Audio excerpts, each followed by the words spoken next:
What's up guys, today's video is on the top 3 best cameras for beginners in 2025.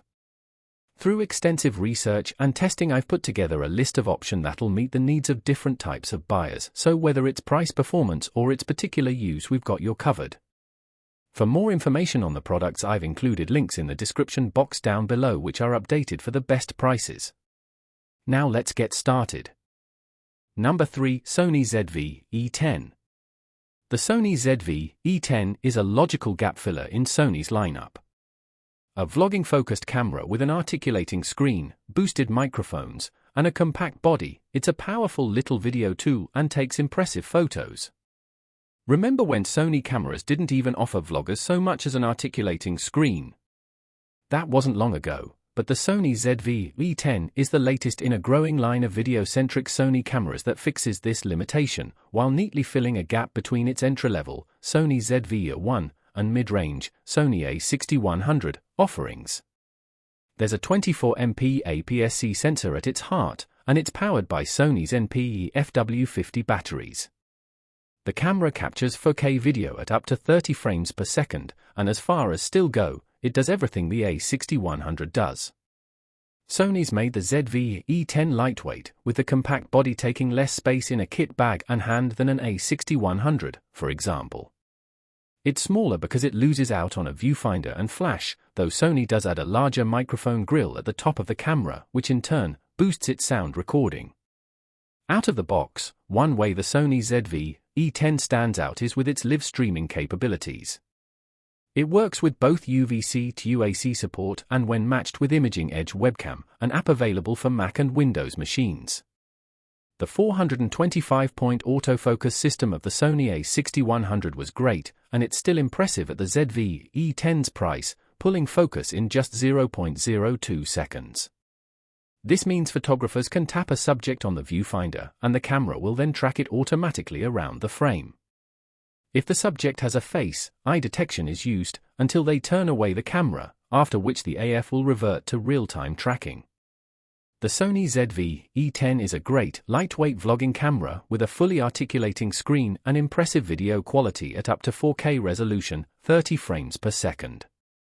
Its size makes it a great option for anyone looking for a grab-and-shoot camera, and Sony offers a host of compact lenses to help you really get the most out of it. Number 2. Nikon ZFC. The Nikon ZFC is a triumph of design that offers a different shooting experience to the Nikon Z50 at a great price. The vari-angle screen is also an inspired choice that embodies Nikon's old meets new fusion concept. More advanced photographers might miss the lack of weatherproofing and a larger full-frame sensor, especially considering current native lens availability. But for everyone else, the ZFC is a great mix of retro design and mirrorless shooting power. The Nikon ZFC is the company's second mirrorless camera with an APS-C crop sensor, after the Nikon Z50. You don't have to be a fan of the Nikon FM2 to appreciate the design of the Nikon ZFC. It's a beautiful-looking camera. We remember the Nikon FM2 well, an aspirational camera for enthusiasts, and the attention to detail in reimagining the FM2 for today is painstakingly admirable. Startup time is brisk, with the camera able to shoot within a second of powering up. No dawdling here. Z-series lenses focus quickly and quietly for general scenes, offering a manual focus override, too. There's on-screen touch tracking autofocus that is sticky on your subject, and the ZFC detects faces and eyes with a reasonable speed, accuracy and reliability. With the same 20.9 million pixel APS-C sensor as the Nikon Z50, we can expect the same image quality from the Nikon ZFC. And aside from a few handling tweaks that may impact the shots you are getting, like the at-hand exposure compensation dial, things are indeed the same, which is no bad thing. The Nikon ZFC is a thing of beauty, whether you are a Nikon fanboy or not. It's all retro chic, exposure dials, classic typography, circular viewfinder, leather finish, complemented by a silver top plate. Gorgeous stuff.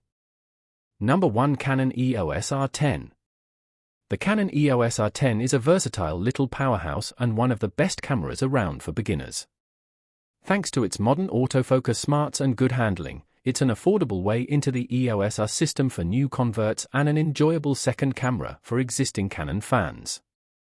The EOS R10 does have powerful video skills for its size and price. It shoots uncropped, oversampled 4K 30p and, unusually for an affordable APS-C camera, also has a 4K or 60p mode. The Canon EOS R10 probably isn't going to win any Red Dot Design Awards, but it does fulfill its brief of being both impressively small and comfortably familiar to anyone who's used a Canon DSLR. Like the Canon EOS R7, one of the most appealing things about the EOS R10 is its combination of modern autofocus smarts and pretty rapid burst shooting speeds. The R10 isn't quite in the same category as the R7 for the latter, but it's still an improvement on mid-range DSLRs like the Canon EOS 80D and even the EOS 90D. The EOS R10's battery life isn't terrible in comparison to other mirrorless cameras. Its CPA rating is 340 shots per charge, or 210 if you're solely using the EVF. The EOS R10 has a new 24.2 MP sensor, but this chip isn't backside illuminated. As the name suggests, BSI sensors have their circuitry on the back of the sensor rather than in front of the light-sensitive photosites, which traditionally means they have less noise and better all-round image quality. Thanks for watching. Like the video and don't forget to subscribe.